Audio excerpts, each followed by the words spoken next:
Alright, so I'm not bringing you guys a random Gen 6 Ubers game. Don't worry about that. This is just in the background. The BTB, aka Baharith of the Best, versus PsychicMewtwo game is in 2 minutes or 3 minutes or whatever. I think a minute ago he said, okay, 5 minutes, has to use the restroom. So yeah, but I'm just keeping this on beforehand because I don't like setting shit up like right before because I'm not good with that shit, especially since I'm using fucking Hypercam. So you could keep this on. And I'll probably like say like when the game starts, like in the description or whatever, because maybe I'll care enough to do that. If not, then you could just fucking scroll to it. Uh, excuse me. Either way, I'm really interested in seeing this game. BTB is a really good player in my opinion. He's got some interesting ideas, but sometimes they can be a bit weird. I know he's kind of been kept in control by M Dragon too. I don't know if that's going to happen anymore. Now that they're kind of out. I think they're at 3 points, so the max they could get is 9. And 9 points just doesn't cut it in the playoffs this year. It's no way. It's going to be 10. I mean, probably going to be 11, honestly. But yeah, hopefully BTB will let his creativity flow and kind of bring something cool. And then the other side, you got PsychicMewtwo. Tyrant's kind of hit or miss player, but I think his ceiling is really high. Makes a lot of cool plays, brings some interesting stuff as well. And given that, I'm just going to pause until the game starts. Hope you guys enjoy this stuff. Okay, so here's the game, and we've got Hawlucha Wars. Both teams bring the Coco Lucha Core. Pretty cool, I'd say. Yeah, it looks like BTB has an idea with Panzer plus Lucha, which is great, but his team does look really weak to stuff like Shift Gear Magirna and Tapu Lele. So I guess that does come at a cost, but I think it plays pretty well, assuming that Tapu Koko could get weakened down. And PsychicMewtwo is a nice team as well. Rock into Victini alongside. Actually, no, he doesn't have it all, Lucha. What am I saying? But yeah, this is Victini. Looks cool. Wow, what a shitty start to this narration. All right, I'm gonna pause for a second just to get some water because I'm fucked. Okay, so much better now. Okay. So yeah, Hawlucha plus Pinzer for BTB, and just a pretty standard team with a Victini thrown on. Actually, I guess it's got Finny too. Yeah, not a really standard team from PM2. What am I saying? But it's got looks like it has most things covered. It doesn't have a steel type, but it has 2 fairy types in Lando T and Tar. So that pretty much covers everything you need defensively, I suppose. Hawlucha looks really good if you can weaken the Tapu Koko, but that's not entirely easy. And I suppose Victini can live like a +1 acrobatics. Let's see here. So Tapu Koko lead against Ferrothorn. Ferrothorn's definitely a good lead there for the BTP side. See, Sin Power Fire, Taunt on the Stealth Rock. Okay, very nice. So it's a nice start for the whatchamacallit, for the PM2 side, because I mean otherwise you're just like switching out. I really think that you just click a knockoff or an attack here, and you probably just see like a U-turn or Volt Switch to Victini.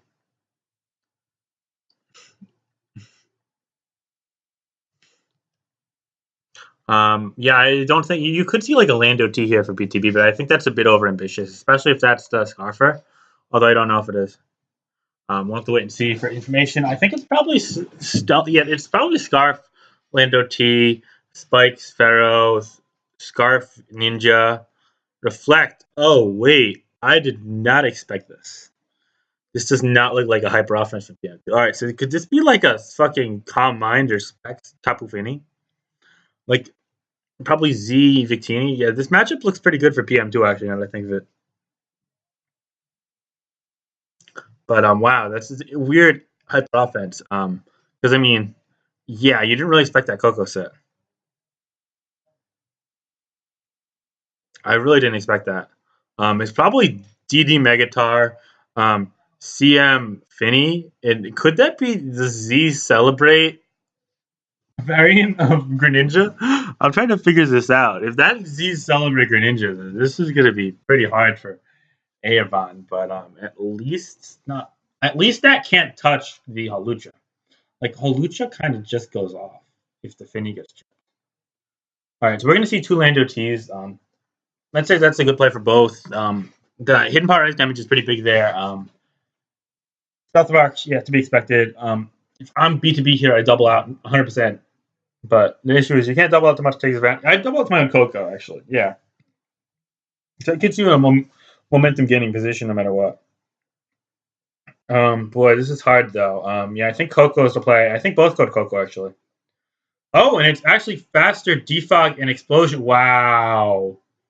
All right, that's huge. That's really fucking good for the BTB side because now you get rid of the rocks. Okay, it's fast defog. Wow. Okay, I was so sure it was Scarf, but it's fast defog.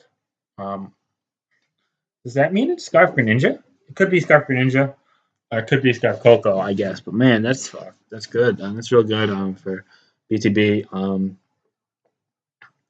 Hmm. Um. Yeah, that was a good play. I mean, I guess it was the only play. Like, if you have the defog there, no doubt. Yachi. Okay, so is Yachi defog? Interesting. All right, probably just like a fast Yachi set. Anyways, this is Greninja revealing Ice Beam. We still don't know what set it is. We just know that it's protein. It could be Scarf. It could be E-Belt. It could be Z. It could be Happy Hour with disease. Celebrate, rather. Whatever it is. Anyway, Coco is going to be played from BTB. There's no real electric resist besides Coco if it's your own for PM2. And that's actually a decent resist in this context because it can set up screens and shit and make other things able to tank hits. But I don't know how great it is. It's definitely a Dragon Dance on Tyranitar from the PM2 side. So you kind of want that healthy. Although odds are in the long term, you're just going to get revenged by the Hawlucha and Electric Terrain. But regardless, if you're a BTB, you just click the electric move here and just don't get as much damage. If it's Volt Switch, then I click Volt Switch. Otherwise, I just click T-Bolt. Hmm.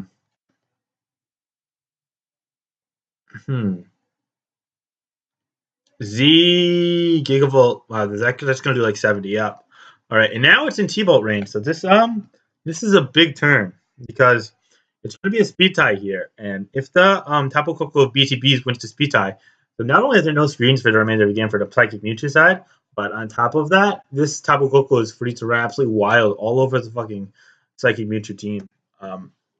I do suppose that if it's a Z Celebrate or Happy Hour, whatever the fuck it is, Victini, then it could live one and then kind of try to get a counter sweep going.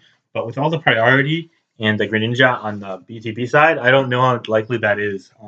Especially considering the Thunderbolt's going to do well over half as well, even without Magnet or Choice Specs. And it's going to win the speed tie, and that's really good for BTB. Wow. Okay, so that could change. That's just at least getting electric light screen up, or potentially both it and reflect up. So neither. We're gonna see the Psychic Mewtwo Tyranitar here. As I gather that BTB is just gonna click U-turn or Volt Switch on this turn. I think you just go to Hawlucha. However, if you predict him to predict Hawlucha, and I don't think that's really a necessary over prediction to make him BTB's part, he could just click Thunderbolt into the Ice Punch, but Ice Punch isn't going to do a ton to +1 defense Hawlucha. So I think that the play is just to pivot to Hawlucha. If he attacks you for more than like half, then just kind of high jump kick, just play it passive. Otherwise, Swords going to sign up and pressure the Finny. Once the Finny's weakened, then your Greninja goes in, and even your pins are pretty much going to kill every single time, especially if it's close combat. I don't think it is. He's going to switch to Finny to block the Hawlucha cleaning, sort of. But, I mean, I'm sorry, but that just doesn't seem like a very good maneuver there. I mean, I guess it was fine in the short term, but like now this pretty much claims. I mean, I guess it claimed once this got weakened. Yeah. So Pinsir is gonna get a kill here. Actually, it might be a roll to kill the Tapu Fini depending on snack speed or not. Defense invested, and it's definitely gonna live, but I don't know if that's the case. This seems like it's like some Combine Taunt variant, I guess. Like it could be like CM Taunt Moonblast Surf, and you could potentially replace one of those two attacks with Power Fire. Regardless, we're going to see the return. It's going to take out the Finny, and that puts BTB in a commanding 5-3 position. I think this game is pretty much BTB's unless the Victini sweeps. The Victini, however, is a very potent, unforgiving win condition, which you celebrate. I guess this could be Z Celebrate and kind of win too. I think if you're BTB, you'll have to stay in and attack this no matter what. In fact, if you're close combat, you click it because the Z Celebrate, hold hands, whatever the fuck the move is, Happy Hour, I don't know. Close combat would hit the normal type 2 times, whereas you probably eat a +1 return because you get +1 defense. Although quick attack after that and sand damage would probably be enough to take it out. If not, then you get electric train, then you revenge with the Hawlucha regardless. But just to avoid any funny business, I guess. Hmm. This is awkward. Yeah, I think you just have to return. I don't think you could risk this being some kind of wonky set, and it just laid up spikes, which I wouldn't earthquake there. I don't understand the earthquake. What the fuck was the earthquake? Or whatever. Whatever it is, it's probably in quick attack range now, and regardless of that fact, like definitely in quick attack range now. Regardless of that fact, spikes are not winning the game for you. I hate to break it to you, but yeah, it looks like BTB actually, in theory, the Victini can win. It might have to like dodge a Hydro or something though. Yeah, this is not 100% over. It's like 90% over, let's say. Yeah, so we're gonna see. Jesus, that crit did a lot. Okay. Yeah, crit doesn't matter. It's not quick attack range. Lavo Spawn dropped a classic in the chat. I mean, I could kind of sympathize with that. It's unfortunate, but I don't think that matters too much. Um, the real man play would have been a Dragon Dance up again there, but no, that's impossible. So now actually the Greninja might have to lock into Water Shuriken, and then maybe I don't think that this is winnable for PsychicMewtwo. I'm sorry. Good game. I played poorly, he says in the chat. So that implies something. Keep in mind, there's no way this is a Z Greninja. So it just has to click Water Shuriken, but I think it's going to do enough. And yeah, 34. Yeah, well, that's a kill. All right, so that'll do the trick. Yeah, all right. So it definitely was specs. It wasn't Z's. Like, there's no way it like eats and then like somehow magically lives another or something. That was just pretty foolproof. He didn't even force into a situation where it was like pretty Ash evolution because it's just revenge kills the Tyranitar. So anyway, the Luchador didn't get much use. The Ferrothorn just got taunted, but the Coco put in work, and the clutch P-Fog from the Landers T leading to the Pinsir going in was big, and BTB won 4-0 in a pretty convincing fashion here. So well played on his behalf. Cool teams on both sides, but definitely glad BTB won this. I think he's a deserving party. And this is Finch, and I'll be back later. Peace.